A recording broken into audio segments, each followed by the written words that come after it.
chers amis. Nous avons le plaisir de venir vous retrouver aujourd'hui, Marcel et Nicole, pour passer un moment avec vous. Buenos días, queridos amigos. Hoy Nicole y Marcel tienen el placer de venir pasar un momento con vosotros. Nous avons tout d'abord une pensée pour tous ceux qui, en Turquie et en Syrie, subissent le terrible tremblement de terre avec des milliers de morts et des blessés dans le froid de l'hiver. Pensamos, para empezar, a todas las personas en Turquía y en Siria bajo el terrible terremoto, a todos estos muertos o heridos con el frío y la lluvia. Et c'est pourtant la fête de Tubishvat, celle du renouveau des arbres et des arbres en fleurs et de leurs fruits. Es por tanto la fiesta de Tu Bishvat, la fiesta de los árboles que van a dar, después de las flores, las frutas. Nous souhaitons ardemment un renouveau, un élan pour aider ceux qui souffrent, mais aussi pour apaiser tous les conflits actuels dans le monde. Deseamos un Tu Bishvat en renacimiento para ayudar a todos los que sufren y para aliviar todos los conflictos actuales en el mundo. J'avais l'intention aujourd'hui de vous parler d'Eli Kaku, un humoriste français. Mais devant l'actualité, je vais aborder une autre chose. Il y a notre amie Rachel de Dallas qui m'a envoyé ce matin un article d'un journal, un reportage de 1939 dont nous vous parlerons. Et ensuite, une découverte en Espagne, une découverte d'une des plus anciennes synagogues.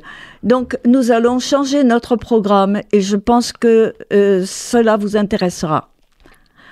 Bueno, teníamos el deseo de hablar de un humorista francés, ama con lo que pasa en este momento no podemos hablar de esto.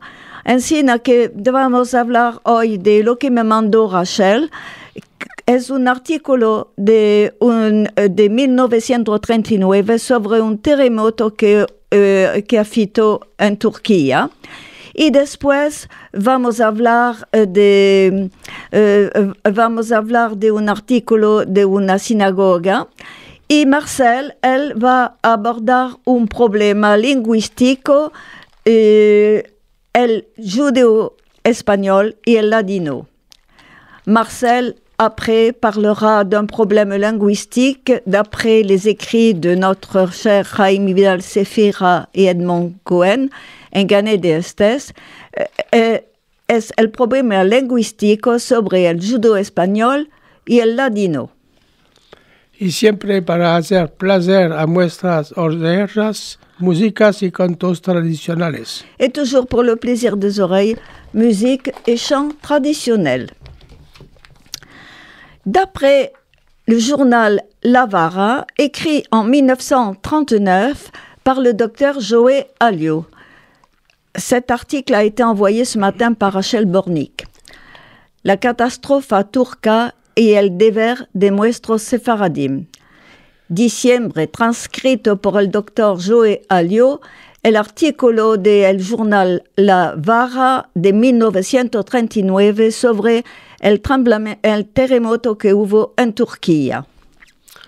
No hay alma que no se degolle y corazón que no se adoloríe a meldar la catástrofe que viene de arribar a la Turquía, nuestra patria de nacimiento. Miles de matados, más miles de feridos, los que restaron vivos están arrastrando por las montañas al aire y al frío, espantándose a tornar a sus casas. Il n'y a personne qui ne souffre de douleur en lisant la catastrophe qui vient d'arriver en Turquie, notre patrie de naissance. Des milliers de tués, des milliers de blessés, et ceux qui restent vivants sont dans les montagnes, dans les airs et le froid, avec la peur de retourner dans leur maison. Nunca ha habido una semejante calamidad en la tierra turca. Ahora ciertas veces meldábamos de semejantes tremoras de tierra, actos de la natura, que no se pueden controlar, mas eran limitados y acontecían a raros intervalos, ma la catástrofe actual es como el fuego de Sodoma y Gomorra, arrastrando verde y seco, dejando en desdicha miles de almas inocentes. On n'a jamais vu une telle calamité sur la terre turque.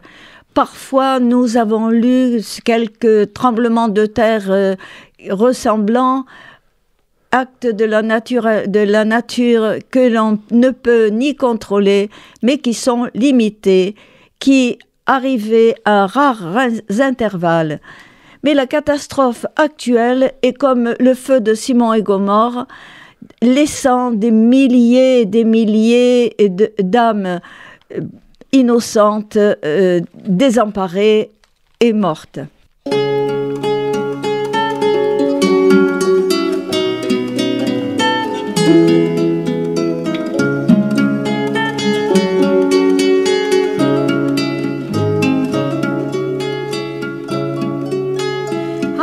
Tan limpio y tan claro, con aromas carbonés, los sonos de campanas volan con aires de frescor.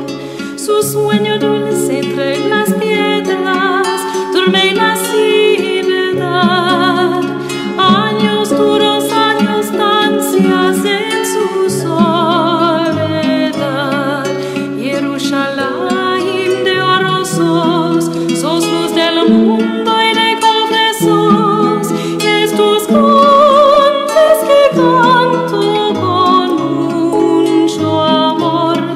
Jerusalén de oro sos luz del mundo y de cobre sos, estos montes que canto con mucho amor. Ach, לשיר לך ולהחליק שוב כתרים, כתונים מזהיר בנייך ומאחרון המשוררים.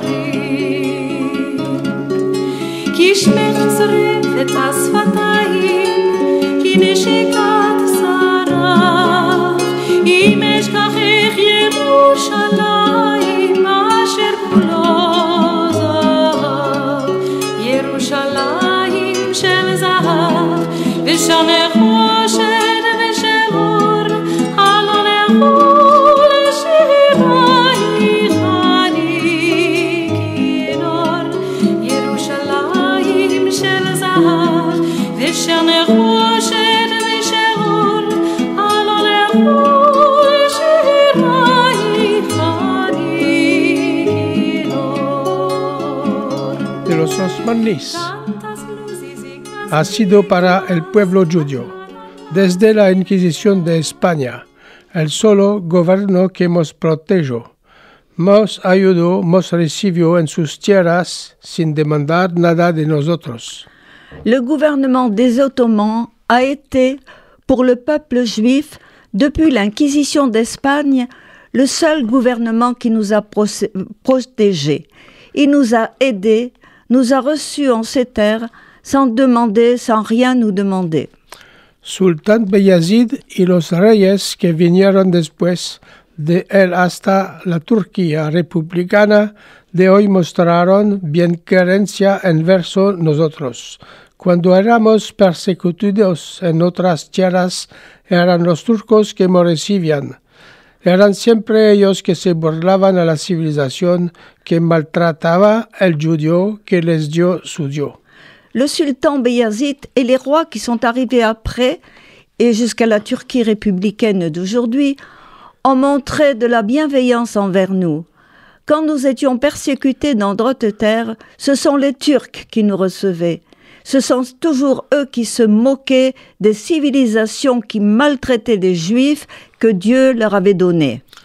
Si a ciertas veces había algunos reyes tolerantes en Europa que dejaban al judío vivir en paz, otros venían y destruían todo. Israel estaba siempre con el bastón del exilio, viviendo siempre con el espanto de lo que un nuevo predecesor puede ser. Si parfois il y avait des rois tolérants en Europe qui laissaient vivre les Juifs en paix, les autres venaient et détruisaient tout. Israël était toujours avec le bâton de l'exil, vivant simple, toujours avec la peur d'un nouveau qui les rejette. Pero no fue así en Turquía. No importa quién era el nuevo sultán, él era tolerante. Su religión le enseña la tolerancia. Esta tolerancia oriental es la envidia del mundo cristiano. Mais il ne fut pas ainsi en Turquie. Peu importe qui était le sultan, il était toujours tolérant. Sa religion lui enseignait la tolérance, et cette tolérance orientale faisait la jalousie du monde chrétien. Los sultanes turcos no demandaron nada de nosotros. Ellos deseaban protegernos y así por los 450 años que los judíos vivimos en Turquía, restemos en paz y laborando en paz. Les sultans turcs ne nous demandaient rien en échange. Eux désiraient seulement nous protéger et ainsi, pendant 450 ans que les Juifs vécurent en Turquie, ils sont restés en paix et ils ont travaillé en paix.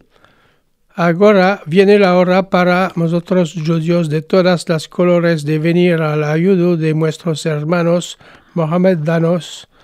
Ahora es la hora para todos nosotros demostrar nuestra gratitud a este pueblo que todo el tiempo no supo que hablar bien por nosotros.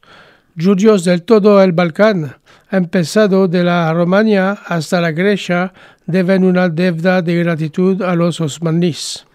Maintenant vient pour nous l'heure, pour nous les Juifs de toutes les couleurs, de venir à l'aide de nos amis de là-bas.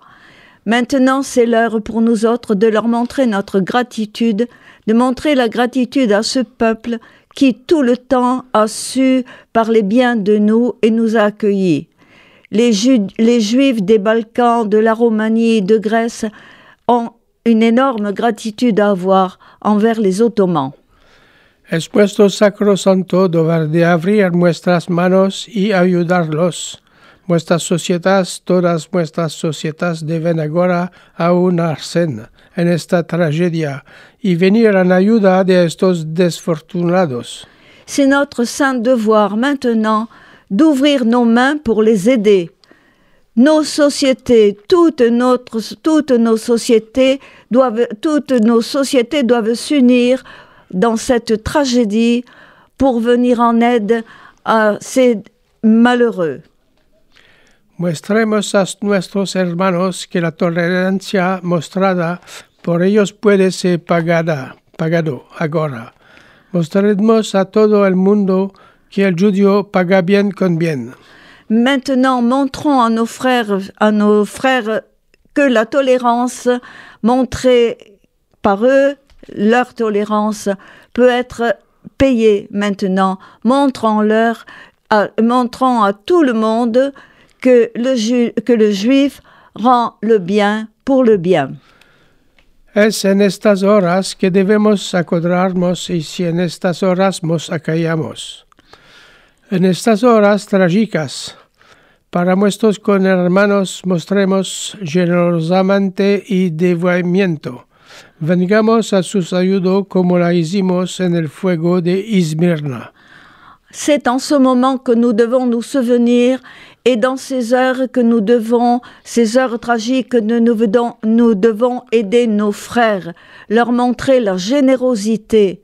Venons à leur aide comme ils l'ont fait lorsqu'il y a eu les grands incendies à Izmir. Demos lo que podemos al gobierno turco en seño de recompensa por toda la bondad y tolerancia que nos han mostrado hasta hoy.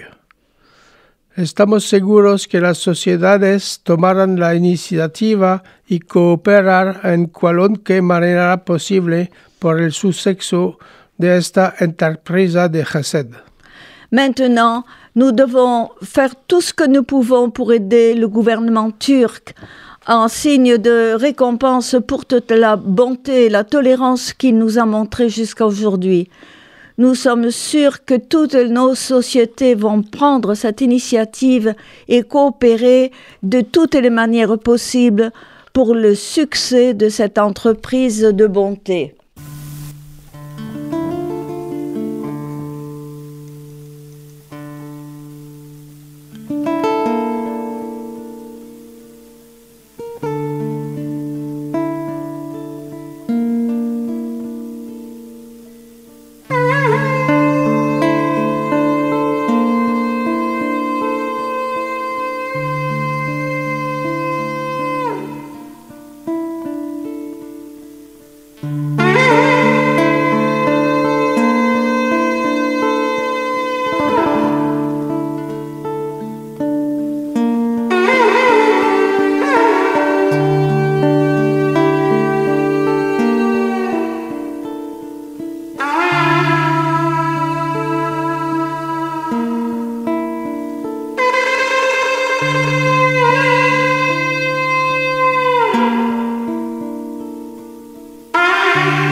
ממקומך מלכנו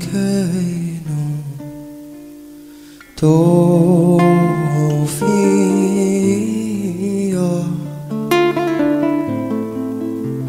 ותמלוך עלינו תמלוך עלינו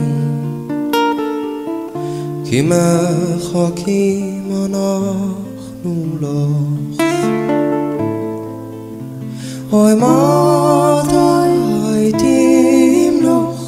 תמלוך בציון בכל יום בימינו בכל יום בימינו אוי לעולם ותשכון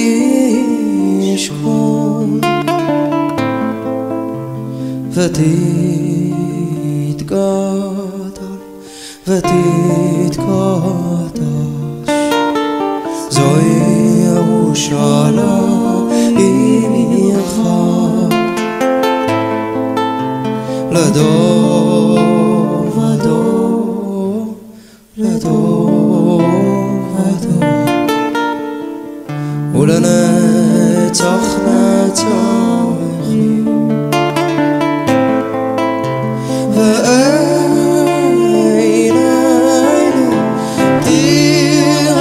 ועינינו תראינה מלכותך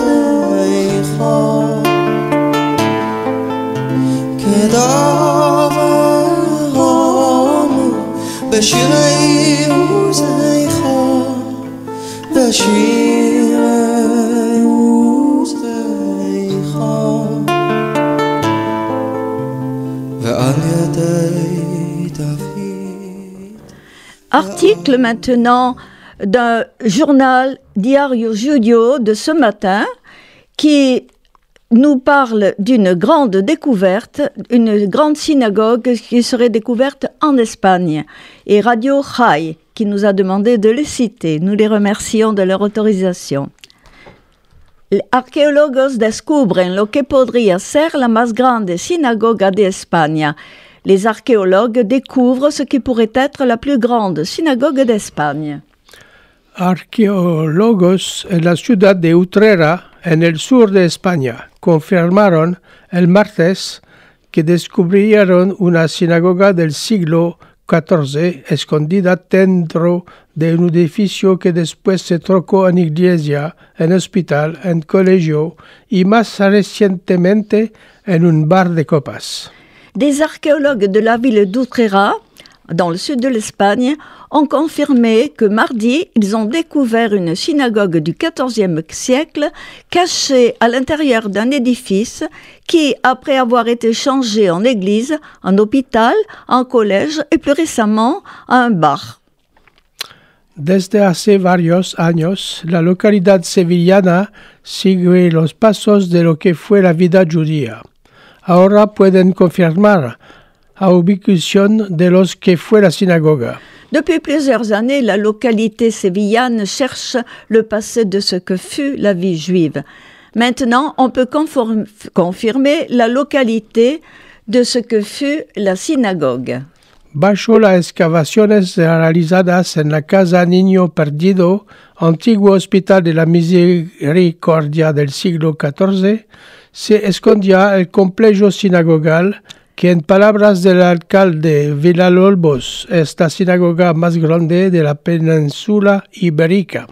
Sous les fouilles réalisées dans la maison Niño Perdido, l'ancien hôpital de la Miséricorde du XVe siècle, se cachait le complexe synagogal que, d'après le maire Villalobos, est la synagogue la plus grande de la péninsule ibérique.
Hacia el sol se recuestan en oro galas de despedida.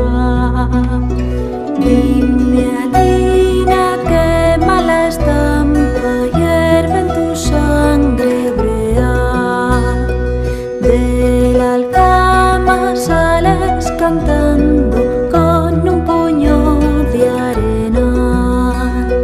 Anda sin mirar atrás, no habrá nadie que prenda la lumbre en tu hogar. Sigue el signo de azar de la luna sefardita, sefardita.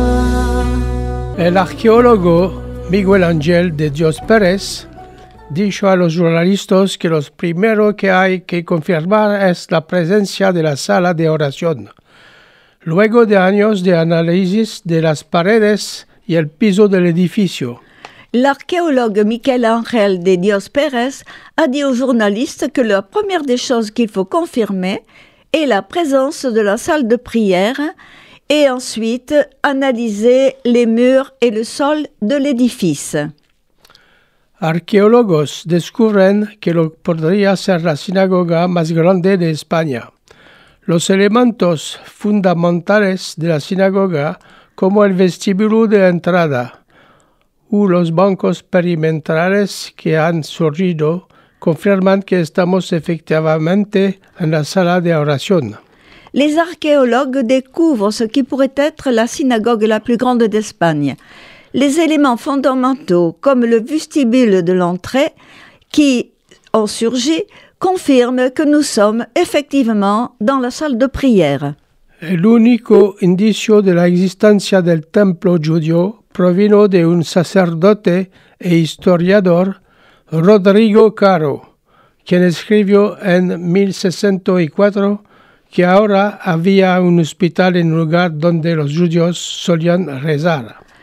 L'unique indice qui a montré l'existence possible de ce temple provient d'un sacerdoce et historien, Rodrigo Caro, qui a écrit en 1604 que maintenant il y avait un hôpital à l'endroit où auparavant les Juifs se réunissaient pour prier.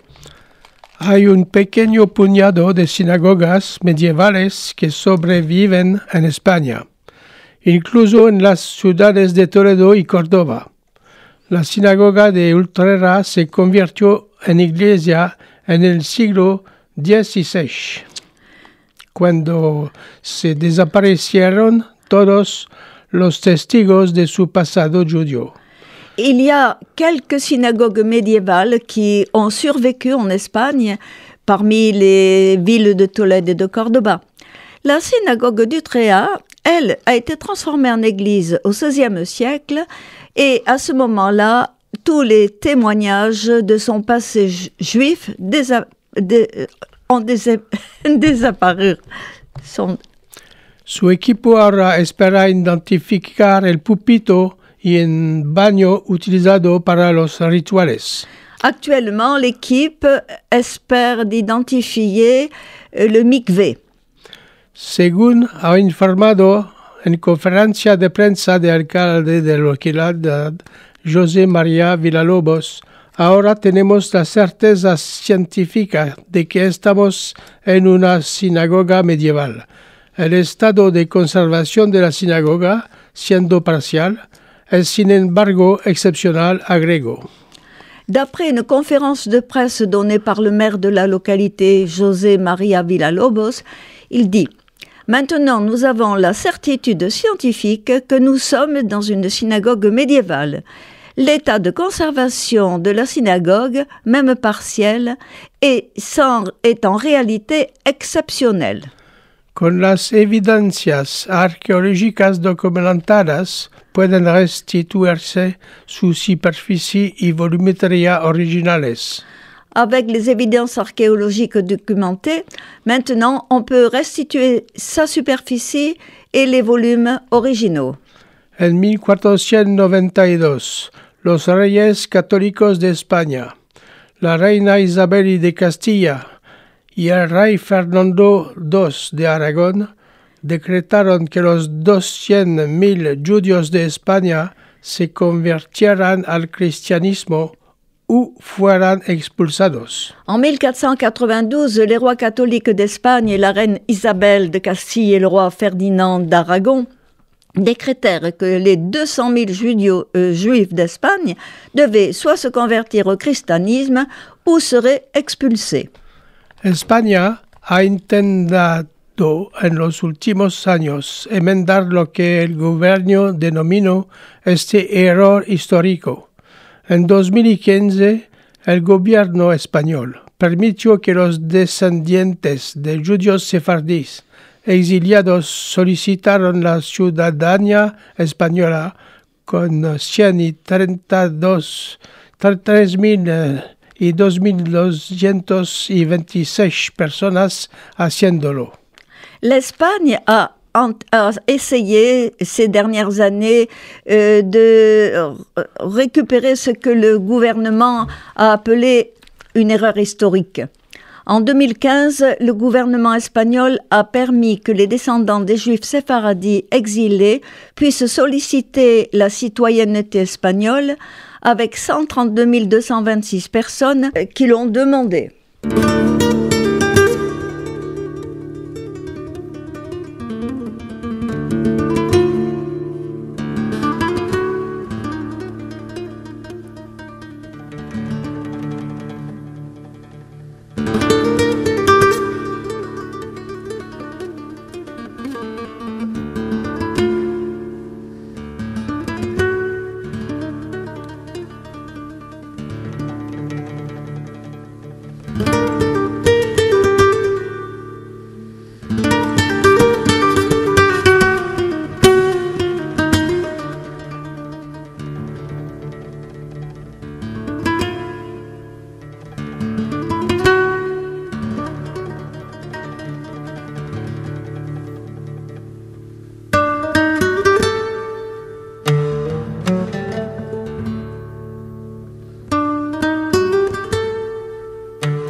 El ladino no se habla, según el professeur Jaime Vidal Sefira.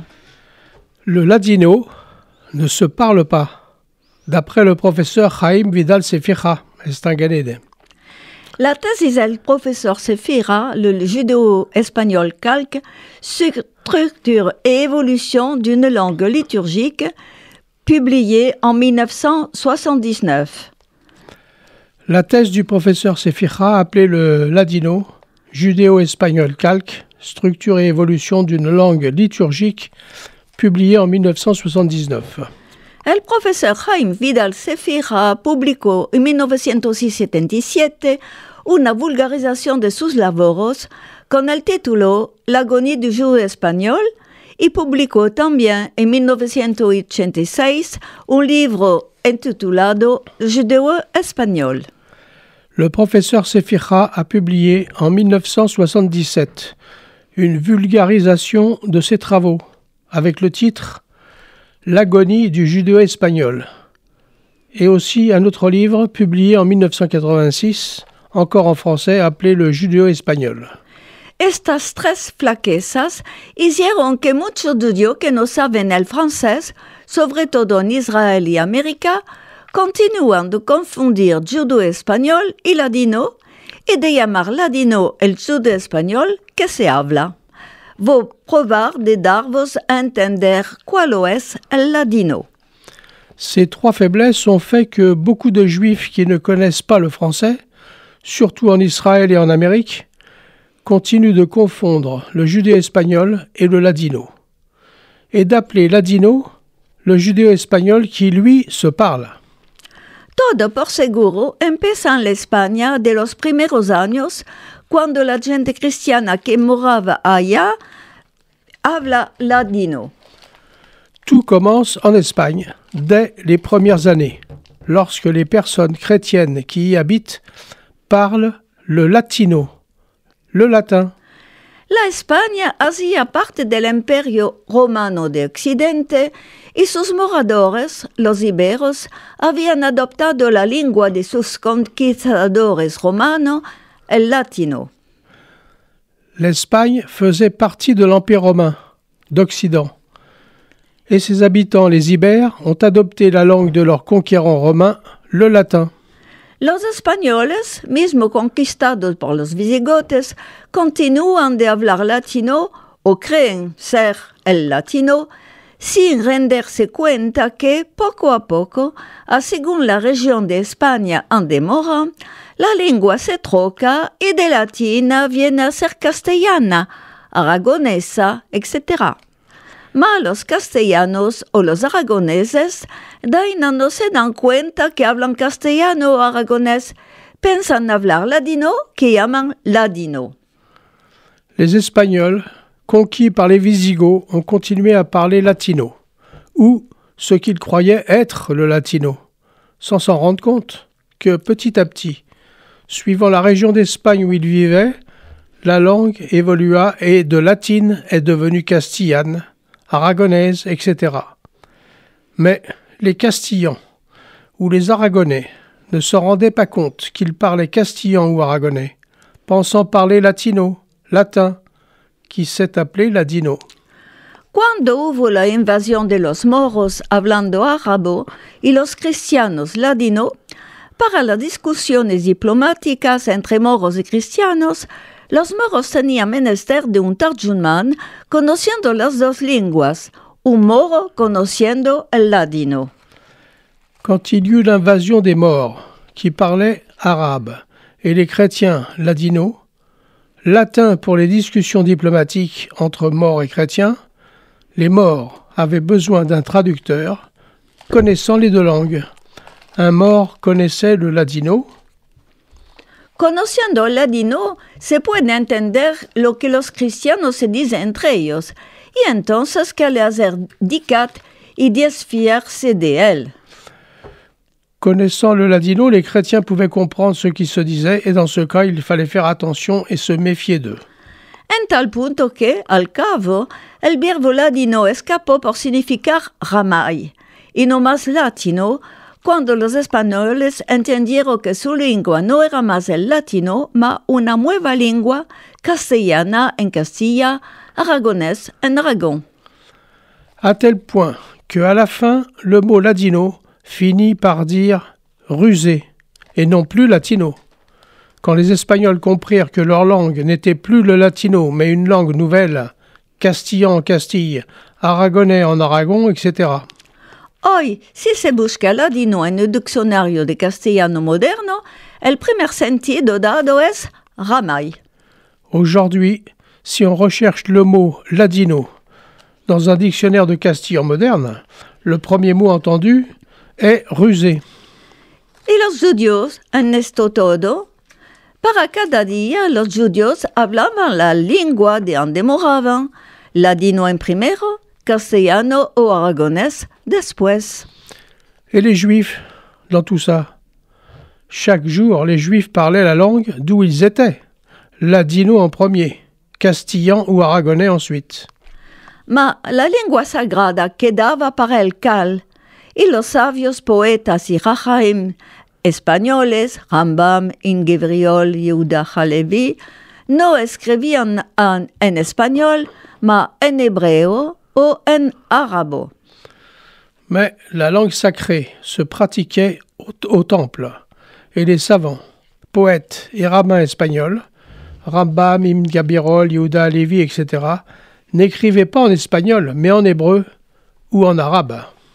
Pour traduire la Bible juive, livre sacré de l'hébreu, langue sacrée également, pour le ladino, il n'est pas question de se permettre quelques libertés avec le texte sacré.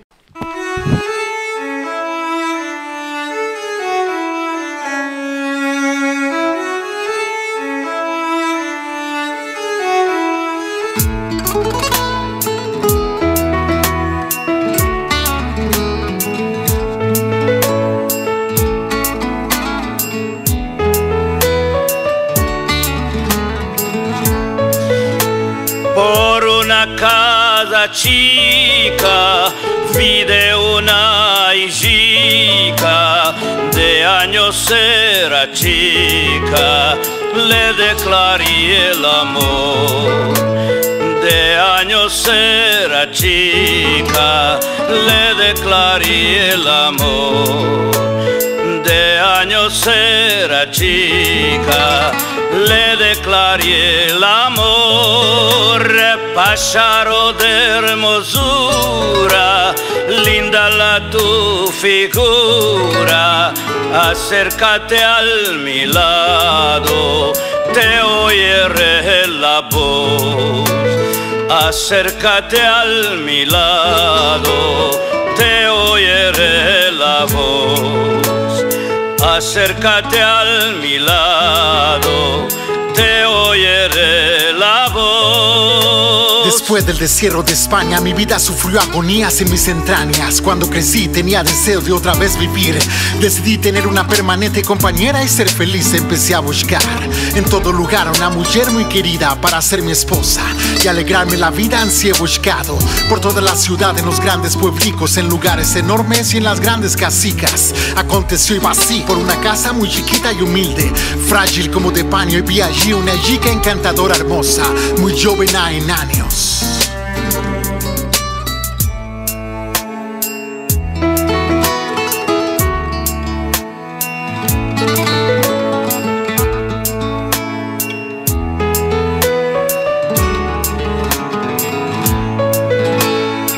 El pájaro volando, mi corazón llorando, él me dejó esperando sin tener piedad.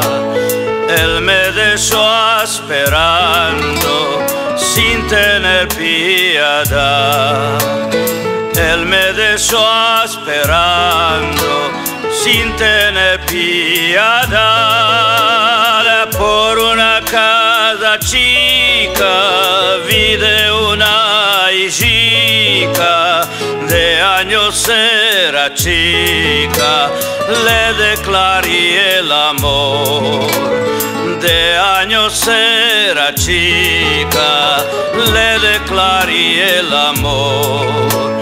De años era chica, le declaré el amor. Ella brillaba con su resplandor y me quemó con su fuego. Yo me enamoré de ella, estaba en mi mente y estaba perdido como un ciego pensé. Cada verbo hebreo debe ser trasladado palabra por palabra, y no solo quiere respetar cada verbo, mas también quiere respetar el orden en el cual se topan escritos en hebreo.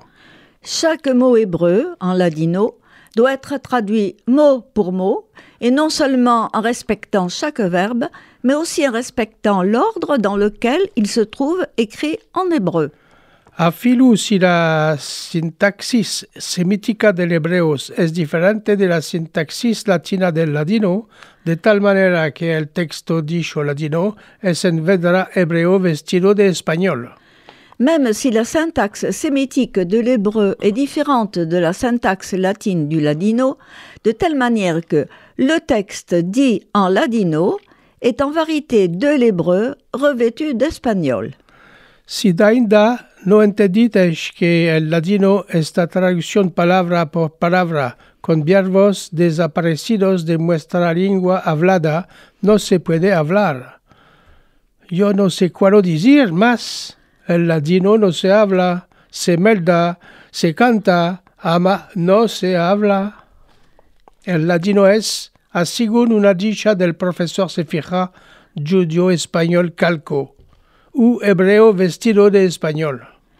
Si encore vous n'avez pas compris que le ladino, cette traduction mot à mot, avec des verbes disparus de notre langue parlée, ne peut se parler, je ne sais plus quoi vous dire. Le ladino ne se parle pas. Il se lit, il se chante, mais ne se parle pas. Le ladino est certainement, selon ce que dit le professeur Sefira, du judéo-espagnol calque ou hébreu revêtu d'espagnol.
la sintaxe que hace la diferencia entre el ladino y la lengua hablada.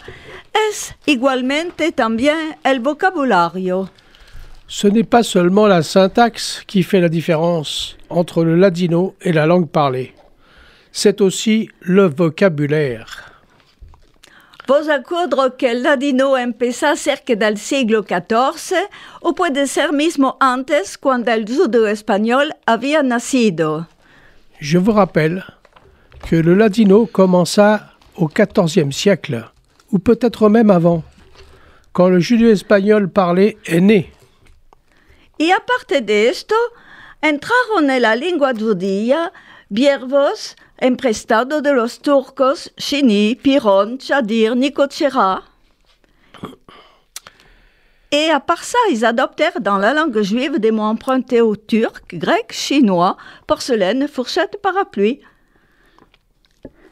A la contra, el ladino, lengua sagrada, troco muy poco, y su vocabulario se quedó ser de la España del siglo XIV sin trocar.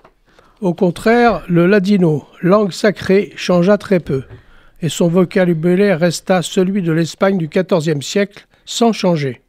De otra parte, vos acuerdo que si un verbo es el plural en hebreo, será también el plural en ladino. Chaim, la vida, es trasladado por vidas en ladino. Au point que maintenant, nous voyons certains parler du dictionnaire du ladino de Nehama, alors que lui n'a jamais fait l'amalgame et a appelé son dictionnaire « dictionnaire du judéo-espagnol ». L'usage fut toujours d'appeler ladino cette traduction très particulière de l'hébreu et d'appeler d'une autre manière la langue parlée de chaque jour, ce qui est autre chose. Nous voyons même des universitaires faire cet amalgame, la valeur scientifique de ces œuvres. Al punto que agora vemos algunos hablar del diccionario del ladino de Nehama, él hizo la mezclatina.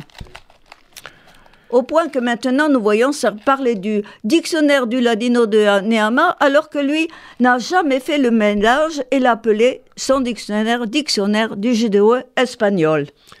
Si quiere, tenemos en nuestra biblioteca los libros de Jaime Vidal Sefija que habla de todo esto. Si vous voulez, vous pourrez consulter dans notre bibliothèque de Vidas Largas les livres de Jaime Vidal qui expliquent tout ça.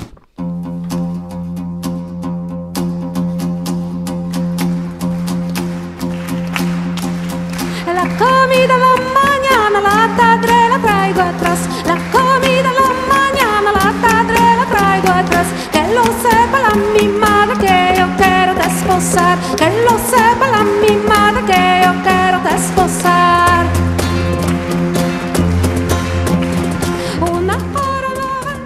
Chers auditeurs de RCG, de Vidas Largas et de tous les parties du monde, merci d'avoir passé ce bon moment avec nous. Vous pouvez écouter notre émission en direct ou en podcast. Nuestra emisión se puede oír en directo los segundo y cuatro jueves de los meses a las 23 horas francesa o en podcast sur el sitio Google de Vidas Largas. Hace Vidas Largas Google Site. Et si vous êtes parisien, nous vous invitons à participer à nos ateliers de conversation le prochain, le 14 février. Merci. Et un grand merci à Daniel à la technique. Merci à Daniel à la technique.